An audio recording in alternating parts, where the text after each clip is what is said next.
ಎಲ್ಲರಿಗೂ ನಮಸ್ಕಾರ ವೀಕ್ಷಕರೇ. ಸಿಂಹ ರಾಶಿಯವರೇ, ಮಾರ್ಚ್ ತಿಂಗಳು 26, 27, 28, 29, 30, 31ರಂದು ನಿಮ್ಮ ಜೀವನದಲ್ಲಿ ಒಂದು ಭಯಂಕರವಾಗಿರುವಂತಹ ಪಿತೂರಿ ನಡೆಯುತ್ತದೆ. ನೀವು ಅಂದುಕೊಳ್ಳದೇ ಇರುವಂತಹ ರೀತಿಯಲ್ಲಿ ಎರಡು ಕೆಟ್ಟ ರೀತಿಯ ಜನರು ನಿಮ್ಮ ಜೀವನವನ್ನು ಪ್ರವೇಶ ಮಾಡ್ತಿದ್ದಾರೆ. ಖಂಡಿತವಾಗಿ ನೀವು ಸಿಂಹ ರಾಶಿಯವರ ಬಗ್ಗೆ ಎಲ್ಲವನ್ನ ಸಂಪೂರ್ಣವಾದ ಮಾಹಿತಿಯ ಮೂಲಕ ತಿಳಿದುಕೊಳ್ಳಬಹುದು. ಸಿಂಹ ರಾಶಿಯವರೇ, ಮಾರ್ಚ್ 26ರಿಂದ 31ನೇ ತಾರೀಕಿನವರೆಗೂ ಕೂಡ ನಿಮ್ಮ ಜೀವನದಲ್ಲಿ ಒಂದು ಭಯಂಕರವಾದ ಪಿತೂರಿ ನಡೆಯುತ್ತದೆ. ನಿಮ್ಮನ್ನು ನಾಶ ಮಾಡಲು ಯಾರೋ ತೆಂಗಿನಕಾಯಿ ಹೊಡೆಯುತ್ತಿದ್ದಾರೆ. ನೀವು ಕೇಳಿದ್ದು ನಿಜ. ನಿಮ್ಮ ಮೇಲಿನ ದ್ವೇಷದಿಂದ ಕುರುಡರಾಗಿರುವಂತಹ ಇಬ್ಬರು ವ್ಯಕ್ತಿಗಳು, ಒಬ್ಬ ಮಹಿಳೆ ಮತ್ತು ಒಬ್ಬ ಪುರುಷ, ನಿಮ್ಮನ್ನ ಮತ್ತು ನಿಮ್ಮ ಕುಟುಂಬವನ್ನ ನಾಶ ಮಾಡಲು ಪ್ರಯತ್ನ ಮಾಡ್ತಿದ್ದಾರೆ. ಅದಾಗಿ ಕೂಡ ಹಿಂದಿನಿಂದ ಅಂದರೆ ಮಾರ್ಚ್ 26ರಿಂದ ನಿಮ್ಮ ಜೀವನದಲ್ಲಿ ಎಲ್ಲವೂ ಕೂಡ ವಿಶೇಷವಾದ ಘಟನೆಗಳು ಜರುಗುವಂತಹ ಸಾಧ್ಯತೆ ಇರೋದ್ರಿಂದ ಗ್ರಹಗಳ ಆಶೀರ್ವಾದ ನಿಮ್ಮ ಪರವಾಗಿ ಕೆಲಸ ಮಾಡುತ್ತೆ. ಆದರೆ ಮಾರ್ಚ್ 26, 27, 28, 29, 30, 31ರಂದು ನಿಮ್ಮ ಜೀವನದಲ್ಲಿ ಒಂದು ದೊಡ್ಡ ಪಿತೂರಿ ಸಹ ಅಡಗಿದೆ. ಈ ಸಮಯದಲ್ಲಿ ನೀವು ಜಾಗರೂಕರಾಗಲಿಲ್ಲದಿದ್ದರೆ ನಿಮ್ಮ ಜೀವನದಲ್ಲಿ ಅನಿರೀಕ್ಷಿತವಾದ ಅನಾಹುತ ಸಂಭವಿಸಬಹುದು. ಆ ಇಬ್ಬರು ವ್ಯಕ್ತಿಗಳು ಯಾರು? ನಿಮ್ಮನ್ನು ಹಿಂಬಾಲಿಸುತ್ತಿರುವಂಥವರು ಮತ್ತು ನಿಮ್ಮ ಬೆನ್ನಿಗೆ ಚೂರಿ ಹಾಕುವಂಥವರು ಯಾರು? ಈ ವಿವರಗಳನ್ನು ಇವತ್ತಿನ ವಿಡಿಯೋದಲ್ಲಿ ನಾನು ಸಂಪೂರ್ಣವಾಗಿ ತಿಳಿಸಿಕೊಡ್ತೇನೆ. ಖಂಡಿತವಾಗಿ ವಿಷಯಕ್ಕೆ ಹೋಗುವ ಮೊದಲು ಸಿಂಹ ರಾಶಿಯವರೇ, ಈ ವಿಡಿಯೋಗೊಂದು ಲೈಕ್ ಕೊಟ್ಟು ತಪ್ಪದೆ ನಮ್ಮ ಚಾನೆಲ್ನ ಸಬ್ಸ್ಕ್ರೈಬ್ ಮಾಡಿ, ಹಾಗೆ ಪಕ್ಕದಲ್ಲಿ ಇರುವಂತಹ ಬೆಲ್ ಐಕಾನ್ ಪ್ರೆಸ್ ಮಾಡಿ. ಆಂಜನೇಯ ಸ್ವಾಮಿಯ ಸಂಪೂರ್ಣವಾದ ಆಶೀರ್ವಾದ ನಿಮ್ಮ ಜೀವನದ ಮೇಲೆ ನೇರವಾದ ಪರಿಣಾಮವನ್ನು ಈ ಸಮಯದಲ್ಲಿ ಬೀರಲು ಶುರು ಮಾಡುತ್ತದೆ. ಖಂಡಿತವಾಗಿ ಇಬ್ಬರು ವ್ಯಕ್ತಿಗಳು ನಿಮ್ಮ ಸ್ವಂತದವರೇ ಆಗಿದ್ದಾರೆ. ಅವರು ಹಾವುಗಳಿಗಿಂತ ಭಯಂಕರವಾಗಿದ್ದಾರೆ ಮತ್ತು ಅಪಾಯಕಾರಿಯಾಗಿರುವಂತಹ ಜನರಾಗಿದ್ದಾರೆ. ಇವರು ನಿಮ್ಮ ಹಿಂದೆ ಇದ್ದಾರೆ ಮತ್ತು ನಿಮಗೆ ಹಾನಿ ಮಾಡಲು ತಾಂತ್ರಿಕವಾದ ಪ್ರಯೋಗವನ್ನು ಮಾಡ್ತಿದ್ದಾರೆ.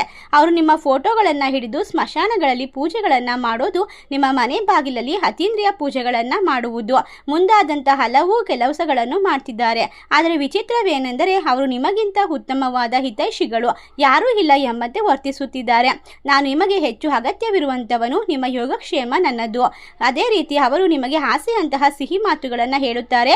ನೀವು ಕೂಡ ಅವರನ್ನು ಕುರುಡರಾಗಿ ನಂಬುತ್ತೀರಾ ಮತ್ತು ನಿಮಗೆ ಸಮಸ್ಯೆ ಬಂದಾಗಲೆಲ್ಲ ಅವರಿಗೆ ಸಲಹೆಗಾಗಿ ಹೋಗುತ್ತೀರಾ. ಅವರ ಬಳಿ ಹೋದಾಗಲೆಲ್ಲ ಅವರು ವಿಚಿತ್ರವಾದ ಅಪಾಯಕಾರಿ ಸಲಹೆಯನ್ನು ನಿಮಗೆ ನೀಡ್ತಾರೆ. ಆದರೆ ನೀವು ದೊಡ್ಡ ತಪ್ಪು ಮಾಡುತ್ತಿರೋದು ಅಲ್ಲೇ. ಅವರು ನಿಮಗೆ ನೀಡುವಂತಹ ಪ್ರತಿಯೊಂದು ಸಲಹೆಯು ರಾಹು ಮತ್ತು ಕೇತುಗಳಿಗಿಂತ ಹೆಚ್ಚು ಅಪಾಯಕಾರಿ ಎಂಬುದನ್ನು ನೆನಪಿಡಬೇಕು. ಇದು ನಿಮ್ಮನ್ನು ದಾರಿ ತಪ್ಪಿಸುತ್ತದೆ ಮತ್ತು ನಿಮ್ಮ ಜೀವನವನ್ನು ನರಕವಾಗಿಸುತ್ತದೆ. ಆದರೆ ಭಯ ಪಡಬೇಡಿ. ಇನ್ನು ಮುಂದೆ ದೇವರ ಆಶೀರ್ವಾದ ಸಿಂಹ ರಾಶಿಯವರಿಗೆ ಒಂದು ಉತ್ತಮವಾದ ಅವಕಾಶವನ್ನು ನೀಡ್ತಿದ್ದಾನೆ. ಈ ವಿಡಿಯೋದ ಮೂಲಕ ನಿಮ್ಮ ಜೀವನದಲ್ಲಿ ನಿಜವಾದಂತಹ ಜನರ ಬಣ್ಣ ಬಯಲಾಗುತ್ತದೆ. ಸುಳ್ಳು ಜನರ ಬಣ್ಣವನ್ನು ಕೂಡ ನೀವು ಅರ್ಥ ಮಾಡಿಕೊಳ್ಳೋದಕ್ಕೆ ಸಾಧ್ಯವಾಗುತ್ತೆ. ಒಳ್ಳೆಯ ಜನರು ಯಾರು ಮತ್ತು ಕೆಟ್ಟ ಜನರು ಯಾರು, ಅಪಾಯಕಾರಿಯಂತಹ ಜನರನ್ನ ನಾವು ಹೇಗೆ ದೂರ ಮಾಡಬೇಕು ಎಲ್ಲವನ್ನ ಕೂಡ ತಿಳಿಸಿಕೊಡ್ತೇನೆ. ಎಲ್ಲೂ ಕೂಡ ಸ್ಕಿಪ್ ಮಾಡದೆ ಪೂರ್ತಿಯಾಗಿ ನೋಡಿ. ನೀವು ಅವರೊಂದಿಗೆ ಇರುವಂತಹ ಎಲ್ಲ ಸಂಬಂಧವನ್ನ ಮುರಿದು ಹಾಕಬೇಕು.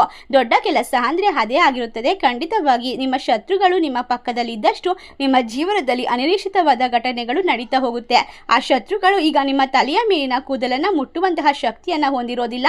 ಆದರೆ ಒಂದು ವಿಷಯವನ್ನು ನೆನಪಿಡಬೇಕು ಸಿಂಹ ರಾಶಿಯವರು, ಈ ಶತ್ರುಗಳು ನಿಮ್ಮನ್ನು ದಾರಿ ತಪ್ಪಿಸುವುದೇ ತಮ್ಮ ಕೆಲಸವನ್ನ ಮಾಡಿಕೊಳ್ಳೋದಕ್ಕೋಸ್ಕರ. ಆದ್ದರಿಂದ ನೀವು ನೀಡುವಂತಹ ಪ್ರತಿಯೊಂದು ಸಲಹೆಯು ನಿಮ್ಮ ಜೀವನದ ಮೇಲೆ ನೇರವಾದ ಪರಿಣಾಮ ಬೀರುತ್ತದೆ. ಖಂಡಿತವಾಗಿ ನಿಜವಾದಂತಹ ಜನರ ಸತ್ಯ ನಿಮ್ಮ ಮುಂದೆ ಬಹಿರಂಗವಾಗುತ್ತದೆ. ಕಹಿ ಜನರ ಸತ್ಯವನ್ನ ನೀವು ಅರಗಿಸಿಕೊಳ್ಳಲೇಬೇಕು. ಆ ಜನರು ನಿಮ್ಮ ಜೀವನದಲ್ಲಿ ಇದುವರೆಗೆ ನಿಮ್ಮ ಜೀವನವನ್ನ ನರಕಕ್ಕಿಂತ ಕೆಟ್ಟದನ್ನಾಗಿ ಮಾಡ್ತಿದ್ದಾರೆ. ಈಗ ನೀವು ಅನುಭವಿಸುತ್ತಿರುವಂತಹ ಯಾತನೆ ಕೇವಲ ಆರಂಭ ಮಾತ್ರ. ಅವರು ನಿಮ್ಮ ಜೀವನದಲ್ಲಿ ರಾಹು ಮತ್ತು ಕೇತುಗಳಿಗಿಂತ ಹೆಚ್ಚು ಅಪಾಯಕಾರಿ. ಅವರು ನಿಮ್ಮ ಜೀವನವನ್ನ ನಾಶ ಮಾಡೋದಕ್ಕೇನೆ ಕಾಯ್ತಾ ಇದ್ದಾರೆ ಮತ್ತು ನಿಮ್ಮನ್ನ ಸಂಪೂರ್ಣವಾಗಿ ಮುಗಿಸುವ ಹಂತಕ್ಕೆ ಕೊಂಡೊಯ್ತಾರೆ. ಇವರುಗಳು ನಿಮಗೆ ಈಗಿನ ಶತ್ರುಗಳಲ್ಲ, 7 ಜನ್ಮದ ಶತ್ರುಗಳು. ಕಳೆದ 15 ವರ್ಷಗಳಿಂದ ನಿಮ್ಮ ಮೇಲೆ ಮತ್ತು ನಿಮ್ಮ ಮನೆಯ ಮೇಲೆ, ಸಂಪೂರ್ಣವಾದ ಕುಟುಂಬದ ಮೇಲೆ ತಾಂತ್ರಿಕ ಕ್ರಿಯೆಗಳನ್ನು ಮಾಡ್ತಿದ್ದಾರೆ. ಕಪ್ಪು ಮಾಟ ಮಂತ್ರ ಮಾಡಿಸುತ್ತಿದ್ದಾರೆ. ಆದರೆ ಈಗ ಅವರು ತಮ್ಮ ಮಿತಿಯನ್ನು ದಾಟಿದ್ದಾರೆ. ಈಗ ಅವರು ನಿಮ್ಮನ್ನು ಸಂಪೂರ್ಣವಾಗಿ ನಾಶ ಮಾಡಲು ಪ್ರಯತ್ನ ಮಾಡ್ತಿದ್ದಾರೆ ಮತ್ತು ನಿಮ್ಮ ಹೆಸರಿನ ಆಹುತಿಯನ್ನು ದವನಕ್ಕೆ ಹಾಕ್ತಿದ್ದಾರೆ. ಇದರಲ್ಲಿ ಒಬ್ಬ ಮಹಿಳೆ ಮತ್ತು ಒಬ್ಬ ಪುರುಷ ಖಂಡಿತವಾಗಿ ಸೇರಿದ್ದಾರೆ. ಇದು ನಿಮ್ಮ ಜೀವನದಲ್ಲಿ ಅವರ ಹೆಸರನ್ನು ತಿಳಿದುಕೊಳ್ಳುವಂತಹ ಸಮಯ. ಇಲ್ಲವಾದರೆ ನಾಳೆಗೆ ತುಂಬಾ ತಡವಾಗಬಹುದು ಮತ್ತು ಪರಿಸ್ಥಿತಿ ನಿಮ್ಮ ಕೈಯಿಂದ ತಪ್ಪಿಕೊಳ್ಳಬಹುದು. ಆಗ ನೀವು ಶತ್ರುಗಳನ್ನ ನಿಮ್ಮನ್ನ ಸಂಪೂರ್ಣವಾಗಿ ನಾಶ ಮಾಡುವಲ್ಲಿ ಯಶಸ್ವಿಯಾಗಬಹುದು. ಒಟ್ಟಾರೆಯಾಗಿ ಈ ಸಂದರ್ಭದಲ್ಲಿ ನಿಮ್ಮ ಜೀವನದಲ್ಲಿ ಅವರು ಎಲ್ಲಿ ವಾಸ ಮಾಡ್ತಾರೆ, ಅವರ ಗುರುತು ಯಾವೆಲ್ಲ ರೀತಿ ಇರುತ್ತದೆ, ನಿಮಗೆ ಮತ್ತು ಅವರಿಗೆ ಯಾವ ಸಂಬಂಧ ಇರುತ್ತೆ. ಖಂಡಿತವಾಗಿ ನೀವು ಈ ಸಮಯದಲ್ಲಿ ಬುದ್ಧಿವಂತಿಕೆಯಿಂದ ಮತ್ತು ಜಾಣ್ಮೆಯಿಂದ ಎಚ್ಚರಿಕೆಯಿಂದ ನಿಮ್ಮ ಮುಂದಿನ ಹೆಜ್ಜೆಯನ್ನು ಇಡಬೇಕು. ಇಲ್ಲವಾದರೆ ಈ ಶತ್ರು ನಿಮ್ಮ ಜೀವನವನ್ನ ನರಕಕ್ಕಿಂತಲೂ ಕೆಟ್ಟದಾಗಿ ಮಾಡಬಹುದು. ನಿಮ್ಮ ಎಲ್ಲ ಸಂತೋಷವನ್ನ ದುಃಖವಾಗಿ ಕನ್ವರ್ಟ್ ಮಾಡಬಹುದು. ದೊಡ್ಡ ದೊಡ್ಡ ಅನರ್ಥಗಳು ನಡೆಯಲು ಆರಂಭವಾಗಬಹುದು. ಏಕೆಂದರೆ ಈ ಇಬ್ಬರು ವ್ಯಕ್ತಿಗಳು ತಮ್ಮ ತಂತ್ರ ಮಂತ್ರ ಮತ್ತು ಕಪ್ಪು ಮಾಂತ್ರಿಕತೆಯ ಮೂಲಕ ಮೊದಲು ನಿಮ್ಮ ಮನಸ್ಸಿನ ಮೇಲೆ ದಾಳಿ ಮಾಡುತ್ತಾರೆ. ಅವರು ನಿಮ್ಮ ಆಲೋಚನೆಗಳನ್ನ ಅರ್ಥ ಮಾಡಿಕೊಳ್ಳುವಂತಹ ಶಕ್ತಿಯನ್ನ ದೂರ ಮಾಡ್ತಾರೆ. ನಿಧಾನವಾಗಿ ಕಳೆದು ಹೋಗುವಂತೆ ಮಾಡ್ತಿದ್ದಾರೆ. ನಿಧಾನವಾಗಿ ನೀವು ಅವರು ಹೇಳುವಂತಹ ಮಾಯಾಜಾಲಕ್ಕೆ ಸಿಲುಕಿಕೊಳ್ತೀರಾ. ನಿಮ್ಮ ಅತಿಯಾದ ಕೋಪಿಷ್ಟರನ್ನಾಗಿ ಮಾಡ್ತಾ ಹೋಗ್ತಾರೆ. ನಿಮಗೆ ತುಂಬಾ ಕೋಪ ಬರಲು ಶುರುವಾಗುತ್ತದೆ. ಇದರಿಂದ ಮನೆಯಲ್ಲಿ ಮತ್ತು ಆರೋಗ್ಯದಲ್ಲಿ ಕೆಟ್ಟ ಪರಿಣಾಮ ಬೀರುತ್ತದೆ. ನಿಮ್ಮ ಆರೋಗ್ಯ ಹದಗೆಡುವಂತಹ ಸಮಯಗಳು ಪ್ರಾರಂಭವಾಗುತ್ತೆ. ನಿಧಾನವಾಗಿ ಅದರ ಪರಿಣಾಮ ನಿಮ್ಮ ಕುಟುಂಬದ ಮೇಲೂ ಕೂಡ ಬೀಳುತ್ತದೆ. ನಿಮ್ಮ ಮಕ್ಕಳ ಮೇಲೆ, ನಿಮ್ಮ ಮನೆಯ ಮೇಲೆ ಮತ್ತು ನಿಮ್ಮ ಮನಸ್ಸಿನ ಮೇಲೆ ಎಲ್ಲ ಕಡೆಯೂ ಈ ದ್ರೋಹಿಗಳ ಪರಿಣಾಮ ಕಾಣಿಸುತ್ತದೆ. ಈ ವ್ಯಕ್ತಿಗಳು ನಿಮ್ಮನ್ನ ಮತ್ತು ನಿಮ್ಮ ಸಂಪೂರ್ಣವನ್ನ ಕುಟುಂಬವನ್ನ ಮಣ್ಣಿನಲ್ಲಿ ಮಿಶ್ರಣ ಮಾಡಬೇಕೆಂದು ಬಯಸ್ತಾ ಇದ್ದಾರೆ. ಒಟ್ಟಾರೆಯಾಗಿ ಸ್ನೇಹಿತರೆ, ಈ ಶತ್ರು ಈಗ ನಿಮ್ಮ ವಿರುದ್ಧದ ದ್ವೇಷದಲ್ಲಿ ತೀವ್ರವಾಗಿ ಕೋಪದಿಂದ ಉರಿಯುತ್ತಿದ್ದಾನೆ. ಇದು ನಿಮಗೆ ಕರೆಕ್ಟ್ ಆಗಿ ತಿಳ್ಕೋಬೇಕು ಅಂತಂದ್ರೆ ಖಂಡಿತವಾಗಿ ಶತ್ರುಗಳು ರಾತ್ರಿ ಸಮಯದಲ್ಲಿ ನಿಮಗೆ ಸಮಸ್ಯೆಗಳು ಬರುವಂತೆ ಮಾಡ್ತಾರೆ. ಆದ್ದರಿಂದ ನಿಮಗೆ ಸಮಸ್ಯೆಗಳು, ಆರೋಗ್ಯದ ಮೇಲೆ ಗಮನ ಇಲ್ಲದೆ ಇರೋದು ನಿಮ್ಮ ಭವಿಷ್ಯವನ್ನು ಬದಲಾಯಿಸೋದಕ್ಕೆ ನಿಮಗೆ ಸಾಧ್ಯವಾಗ್ತಾ ಇಲ್ಲ. ಕಷ್ಟಗಳು, ಸಾಲಗಳು, ಪ್ರತಿಯೊಂದು ಪ್ರಗತಿಯ ಹಿಂದೆ ನೋವುಗಳು, ಕಣ್ಣೀರುಗಳು ಬರ್ತಾ ಇದೆ. ಏಕೆಂದರೆ ನೀವು ಯಾವುದೇ ಒಳ್ಳೆಯ ಕೆಲಸ ಮಾಡೋದಕ್ಕೆ ಶುರು ಮಾಡಿದ್ರು ಕೂಡ ಅದರಲ್ಲಿ ಅಡ್ಡಿ ಆತಂಕಗಳು, ಶತ್ರುಗಳ ಕಾಟ ಹೆಚ್ಚಾಗ್ತಾ ಇದೆ. ಈ ಇಬ್ಬರು ಶತ್ರುಗಳು ನಿಮ್ಮ ಸಂತೋಷ ಮತ್ತು ಪ್ರಗತಿ, ಕುಟುಂಬದ ಶಾಂತಿಯನ್ನು ಸುಟ್ಟು ಹಾಕಲು ಸಂಪೂರ್ಣವಾದ ಸಿದ್ಧತೆಯನ್ನ ಮಾಡಿಕೊಂಡಿದ್ದಾರೆ. ನಿಮ್ಮ ಕಾಲಿನ ಕೆಳಗಿನ ನೆಲ ಕದಡುತ್ತದೆ ನೀವು ತಿಳಿದಾಗ. ಖಂಡಿತವಾಗಿ ನಿಮ್ಮ ನಾಶಕ್ಕಾಗಿ ಅವನ ಮಾಡಿಸುತ್ತಿರುವಂತವರು ಯಾರೂ ಅಲ್ಲ, ನಿಮ್ಮದೇ ಎರಡು ಬಹಳ ಹತ್ತಿರವಾದ ವ್ಯಕ್ತಿಗಳು, ಒಬ್ಬ ಮಹಿಳೆ ಮತ್ತು ಒಬ್ಬ ಪುರುಷ. ಈ ಇಬ್ಬರು ವ್ಯಕ್ತಿಗಳು ನಿಮ್ಮ ಜೀವನದಲ್ಲಿ ಹಿಂದಿನಿಂದಲೇ ಬೆನ್ನಿಗೆ ಚೂರಿ ಹಾಕುವಂತಹ ದ್ರೋಹ ಮಾಡ್ತಿದ್ದಾರೆ. ನೀವು ಇಂದು ಈ ವಿಡಿಯೋವನ್ನ ಪರಿಗಣಿಸದೆ ಹೋದರೆ ನಾಳೆ ನಿಮ್ಮ ಮನೆ ಒಳಗೆ ಹಾಹಾಕಾರ ಉಂಟಾಗಬಹುದು. ಯಾರು ತಡೆಯಲು ಕೂಡ ಸಾಧ್ಯವಾಗುವುದಿಲ್ಲ. ಆದ್ದರಿಂದ ನಾವು ತಿಳಿಸಿರುವಂತಹ ಸಣ್ಣ ಪುಟ್ಟ ಪರಿಹಾರದ ಮೂಲಕ ನಿಮ್ಮ ಜೀವನವನ್ನು ಸುರಕ್ಷಿತವಾಗಿ, ಕುಟುಂಬವನ್ನು ನೋಡಿಕೊಳ್ಳುವಂತಹ ಜವಾಬ್ದಾರಿ ನಿಮ್ಮದಾಗಿರುತ್ತದೆ. ನಿಮ್ಮ ಕಣ್ಣುಗಳನ್ನು ತೆರೆದುಕೊಳ್ಳಿ ಮತ್ತು ಈ ವಿಡಿಯೋವನ್ನು ನೋಡಿ ಎಲ್ಲೂ ಕೂಡ ಸ್ಕಿಪ್ ಮಾಡಬೇಡಿ. ನಮ್ಮ ಪ್ರತಿಯೊಂದು ಮಾತನ್ನ ಗಮನವಿಟ್ಟು ಕೇಳಿ. ನಾವು ಹೇಳಿರುವಂತಹ ಸಣ್ಣ ಪುಟ್ಟ ಪರಿಹಾರದ ಮೂಲಕ ನಿಮ್ಮ ಜೀವನದ ಪ್ರತಿಯೊಂದು ಸಮಸ್ಯೆಯನ್ನ ದೂರ ಮಾಡಿಕೊಳ್ಳಬಹುದು. ಖಂಡಿತವಾಗಿ ಒಬ್ಬ ಗಂಡಸು ನಿಮ್ಮ ಮನೆಯಲ್ಲೇ ಇರುವಂತವರು, ಅವರು ನಿಮ್ಮ ಮುಂದೆ ಉಪ್ಪನ್ನು ತಿನ್ನುತ್ತಾರೆ. ನಿಮ್ಮ ಮುಂದೆ ಅವರು ನಿಮ್ಮ ದೊಡ್ಡ ಹಿತೈಷಿಗಳಂತೆ ವರ್ತಿಸುತ್ತಾರೆ. ಆದರೆ ನಿನ್ನ ಹಿಂದೆ ಅವರು ನಿನ್ನ ಯಶಸ್ಸಿಗೆ ಇಷ್ಟೊಂದು ಅಸೂಯೆ ಪಡುವಂತವರು ಎಂದು ಹೇಳಲು ಸಾಧ್ಯವಿಲ್ಲ. ಅವರು ರಾತ್ರಿ ನಿದ್ರೆಯೇ ಕಳೆದು ಹೋಗಿದೆ. ಏಕೆಂದರೆ ನೀವು ಹೊಸ ಕೆಲಸ ಆರಂಭಿಸಿದಾಗ, ಹೊಸ ಮನೆ ಖರೀದಿ ಮಾಡಿದಾಗ, ಹೊಸ ಆಸ್ತಿಯನ್ನು ಖರೀದಿ ಮಾಡಿದಾಗ, ನಿಮಗೆ ಹೆಚ್ಚು ಹಣ ಬಂದಾಗ ಅವರ ಹೃದಯದಲ್ಲಿ ವಿಷದ ಹಾವುಗಳು ತಿರುಗುತ್ತದೆ. ನಿನ್ನನ್ನು ದುರ್ಬಲರನ್ನಾಗಿ ಮಾಡುವುದಕ್ಕೆ ಅಘೋರಿಗಳಿಗೆ ಹಣ ನೀಡಿದ್ದಾರೆ. ನೀನು ಧರಿಸಿರುವಂತಹ ಹಳೆಯ ಬಟ್ಟೆಗಳು, ನಿನ್ನ ಕೂದಲಿನ ಗುಚ್ಚಗಳು ಮತ್ತು ನಿನ್ನ ಮನೆಯ ಹೊರಗಿನ ಮಣ್ಣನ್ನು ತೆಗೆದುಕೊಂಡು ಹೋಗಿ ಅವನದ ಕುಂಡದಲ್ಲಿ ಹಾಕುತ್ತಾ ಇದ್ದಾರೆ. ಒಟ್ಟಾರೆಯಾಗಿ ನೀನು ಗಮನಿಸ್ತಾ ಇದ್ದೀರಾ, ಇತ್ತೀಚೆಗೆ ನಿಮ್ಮ ಮನೆಯಲ್ಲಿ ಕಾರಣವಿಲ್ಲದೆ ಜಗಳಗಳು ಏಕೆ ನಡೆಯುತ್ತಿದೆ? ನಿಮ್ಮ ಮನೆಯಲ್ಲಿ ಕೆಲಸಗಳು ಕೊನೆಯ ಕ್ಷಣದಲ್ಲಿ ಏಕೆ ನಿಂತು ಹೋಗುತ್ತಿದೆ? ಮನೆಯಲ್ಲಿ ಯಾವುದೇ ವಸ್ತುಗಳು ಬೇಗ ಹಾಳಾಗುತ್ತಿದೆ ಏಕೆ? ಮನೆಗೆ ಹಣ ಬರಲು ಶುರುವಾಗುತ್ತದೆ, ಆದರೆ ಹಣ ಕೈಯಲ್ಲಿ ಉಳಿಯುತ್ತಾ ಇಲ್ಲ. ನಿಮ್ಮ ಆರೋಗ್ಯ, ಮನೆಯಲ್ಲಿ ಯಾವಾಗಲೂ ಒಬ್ಬರ ಆರೋಗ್ಯದ ನಂತರ ಒಬ್ಬರ ಆರೋಗ್ಯ ಹದಗೆಡುತ್ತಿದೆ, ಯಾವಾಗಲೂ ಕೆಟ್ಟದೇ ಆಗುತ್ತಿದೆ. ನಿನ್ನ ಸ್ನೇಹಿತರೇ ಇಂದು ನಿನ್ನ ಅದೃಷ್ಟದಲ್ಲಿ ದೋಷವೇ ಖಂಡಿತವಾಗಿ ನಿಮ್ಮ ಶತ್ರುಗಳಾಗಿರ್ತಾರೆ.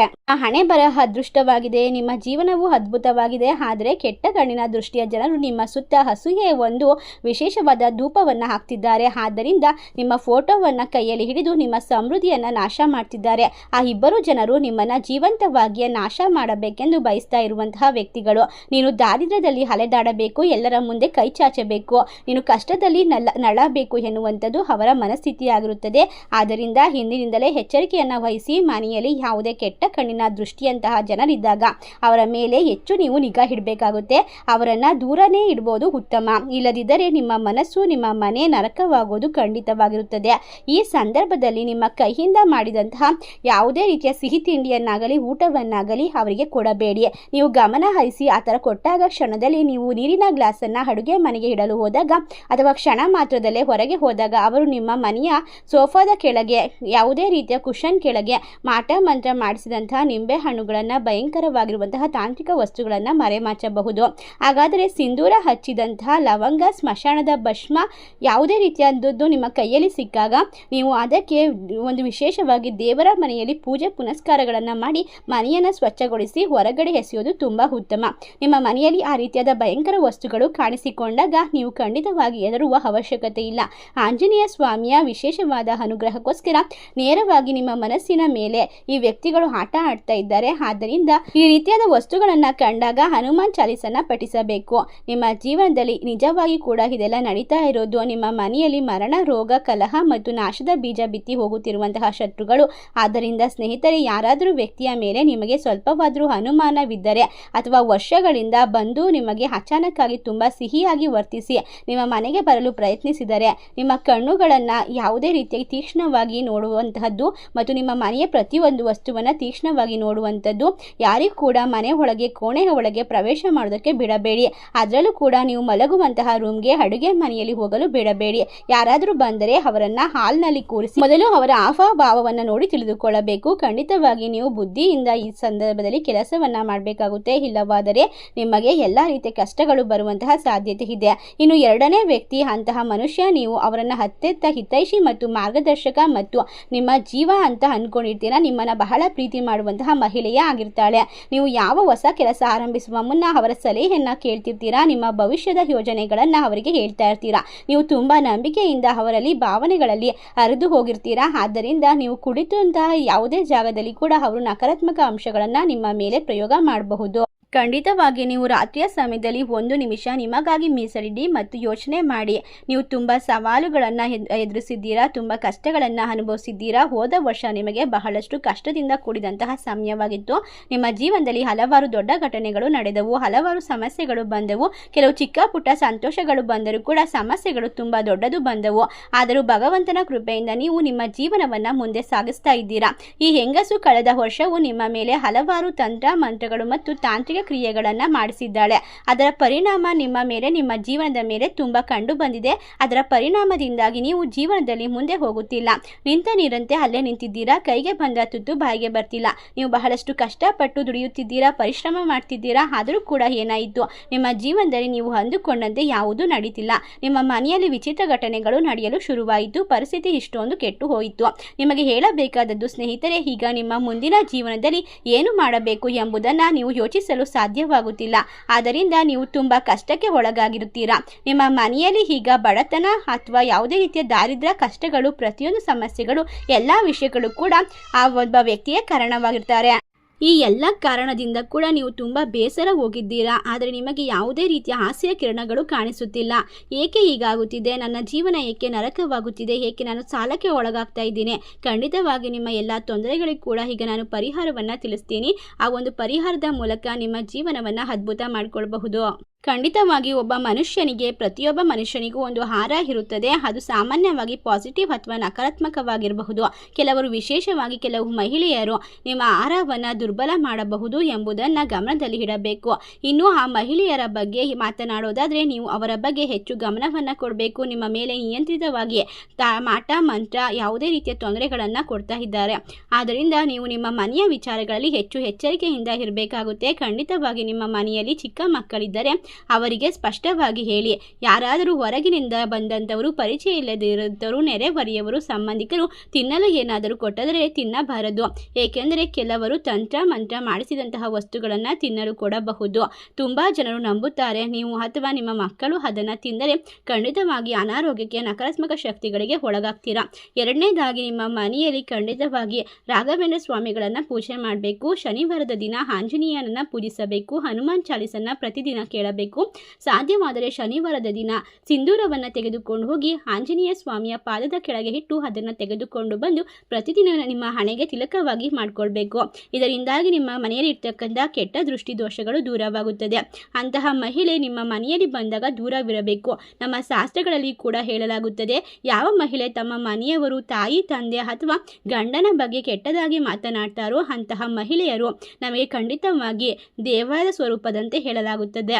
ಅವರು ನೇರವಾಗಿ ದಾನವ ಸ್ವರೂಪದವರು ಎಂದು ಹೇಳಲಾಗುತ್ತದೆ, ರಾಕ್ಷಸ ರೂಪ. ಆದ್ದರಿಂದ ನಿಮ್ಮ ಮನೆಯ ವಿಷಯವನ್ನೆಲ್ಲ ತೆಗೆದುಕೊಂಡು ಹೋಗಿ ಬೇರೆಯವರ ಜೊತೆ ಹಂಚಿಕೊಳ್ಳುವಂತಹ ಮಹಿಳೆಯರನ್ನ ಹಿಂದೆ ನಿಮ್ಮ ಮನೆಗೆ ಸೇರಿಸೋದನ್ನು ತಪ್ಪಿಸಬೇಕು. ಇನ್ನೊಬ್ಬ ಪುರುಷನ ಬಗ್ಗೆ ಕೂಡ ನೀವು ಎಚ್ಚರಿಕೆಯನ್ನು ವಹಿಸಬೇಕು. ಅವರು ಖಂಡಿತವಾಗಿ ನಿಮ್ಮ ಜೀವನವನ್ನು ನಾಶ ಮಾಡಿಬಿಡುತ್ತಾರೆ. ಆದ್ದರಿಂದ ಇಂಥವರ ಮೇಲೆ ನೀವು ನೆರಳು ಕೂಡ ಬೀಳದಂತೆ ನಿಮ್ಮ ಮನೆ ಮತ್ತು ಜೀವನವನ್ನು ಸುರಕ್ಷಿತವಾಗಿ ನೋಡ್ಕೊಳ್ಬೇಕಾಗುತ್ತೆ. ಖಂಡಿತವಾಗಿ ಆ ವ್ಯಕ್ತಿಯ ಅಕ್ಷರಗಳ ಹೆಸರು ಈ ರೀತಿಯಾಗಿ ಬರುತ್ತದೆ. ಮೊದಲನೇ ಅಕ್ಷರದ ಪುರುಷನ ಹೆಸರು ಎಮ್ಮಿಂದ ಪ್ರಾರಂಭವಾಗುತ್ತೆ. ಎರಡನೇ ಮಹಿಳೆ ಹೆಸರು ಎನ್ನಿಂದ ಪ್ರಾರಂಭವಾಗುತ್ತೆ. ಈ ಎರಡೂ ವ್ಯಕ್ತಿಗಳು ನಿಮ್ಮ ಜೀವನದಲ್ಲಿ ನಾನೇ ನಿಮಗೆ ಬಹಳ ಮುಖ್ಯ, ನಿಮಗೆ ಒಳ್ಳೆಯದನ್ನು ಬಯಸ್ತೀನಿ, ನಿಮ್ಮ ಕಷ್ಟ ಕಾಲದಲ್ಲಿ ನೆರವಿಗೆ ಬರುತ್ತೀನಿ ಎನ್ನುವಂತಹ ಬಣ್ಣದ ಮಾತುಗಳನ್ನು ಆಡ್ತಾರೆ. ಮತ್ತೆ ನಿಮ್ಮ ಬೆನ್ನ ಹಿಂದೆ ಚೂರಿಯನ್ನು ಎರೆಯುತ್ತಾರೆ. ಆದ್ದರಿಂದ ಹಣಕ್ಕಾಗಿ ಅವರು ಏನನ್ನಾದರೂ ಬೇಕಾದರೂ ಮಾಡಬಹುದು, ನಿಮಗೆ ಮೋಸ ಮಾಡಬಹುದು, ನಿಮ್ಮ ಜೀವನವನ್ನು ಕೂಡ ಅಪಾಯಕ್ಕೆ ತಳ್ಳಬಹುದು. ಇಂತಹ ವರ್ತನೆಯಿಂದ ದೇವರು ಕೂಡ ಕೋಪಿಸಿಕೊಳ್ತಾರೆ. ನಿಮ್ಮ ಮನೆಗೆ ಲಕ್ಷ್ಮೀ ದೇವಿಯ ಪ್ರವೇಶ ಕೂಡ ಆಗೋದಿಲ್ಲ. ಆದ್ದರಿಂದ ಈ ಸಂದರ್ಭದಲ್ಲಿ ಅವರು ಎಂಥದೇ ಸಂದರ್ಭದ ನಿಮ್ಮ ಹತ್ತಿರದ ಸಂಬಂಧಿ ಆಗಿದ್ರು ಕೂಡ ಅಂಥವರನ್ನ ನಿಮ್ಮ ಮನೆಗೆ ಸೇರಿಸಬೇಡಿ. ಅವರಿಂದ ಸ್ವಲ್ಪ ದೂರ ಇರೋದೇ ಉತ್ತಮ. ಈ ಸಮಯದಲ್ಲಿ ಯಾವುದೇ ಪ್ರೀತಿಯ ಬಲೆಗೆ ಕೂಡ ಸಿಕ್ಕಿ ಹಾಕೊಳ್ಳೋದನ್ನು ತಪ್ಪಿಸಿ. ಈ ಸಂದರ್ಭದಲ್ಲಿ ಬುದ್ಧಿವಂತಿಕೆಯಿಂದ ನಿರ್ಧರಿಸಬೇಕು. ಬುದ್ಧಿಯಿಂದ ನಿರ್ಧಾರ ಮಾಡದಿದ್ದರೆ ಸಮಸ್ಯೆಗಳು ಬರುತ್ತವೆ. ಆದರೆ ಹೃದಯದಿಂದ ಹೆಚ್ಚು ಬಳಸಿದರೆ ಪರಿಸ್ಥಿತಿ ಕೆಟ್ಟವಾಗಬಹುದು. ಈ ವರ್ಷ ನಿಮ್ಮ ಹೃದಯವೇ ನಿಮ್ಮ ದೊಡ್ಡ ಅಪಾಯ. ಈ ವರ್ಷ ನಿಮ್ಮ ಹೃದಯಕ್ಕೆ ದೊಡ್ಡ ನೋವು ಆಗುವಂತಹ ಸಾಧ್ಯತೆ ಇದೆ. ನಿಮ್ಮ ಭಾವನೆಗಳು ನಿಮ್ಮನ್ನ ಹಲವು ಬಾರಿ ಕಷ್ಟಕ್ಕೆ ತಳ್ಳಬಹುದು. ಆದ್ದರಿಂದ ಈ ವರ್ಷ ಚತುರರಾಗಬೇಕಾಗುತ್ತದೆ. ಈ ಸಮಯದಲ್ಲಿ ಚತುರರು ಬುದ್ಧಿವಂತರು ನೀವಾದರೆ ನಿಮ್ಮ ಜೀವನದಲ್ಲಿ ನಿಮ್ಮ ಲಾಭಕ್ಕಾಗಿ ನಿಮ್ಮ ಜೀವನವನ್ನು ನಡೆಸಬಹುದು. ಬೇರೆಯವರ ಲಾಭಕ್ಕಾಗಿ ನಿಮ್ಮ ಬುದ್ಧಿಯನ್ನು ಹಾಳು ಮಾಡಿಕೊಳ್ಬೇಡಿ. ಖಂಡಿತವಾಗಿ ಉತ್ತಮವಾಗಿ ಯಾವಾಗಲೂ ಹೃದಯದಿಂದ ಯೋಚಿಸುವಂತಹ, ತುಂಬ ನಿರ್ದೋಷಿಗಳಾಗಿರುವಂತಹ ಮತ್ತು ಎಲ್ಲರ ಬಗ್ಗೆ ಮಾತ್ರ ಯೋಚನೆ ಮಾಡುವಂತಹ ಈ ಸಂದರ್ಭ ಕಷ್ಟಕರವಾಗಬಹುದು.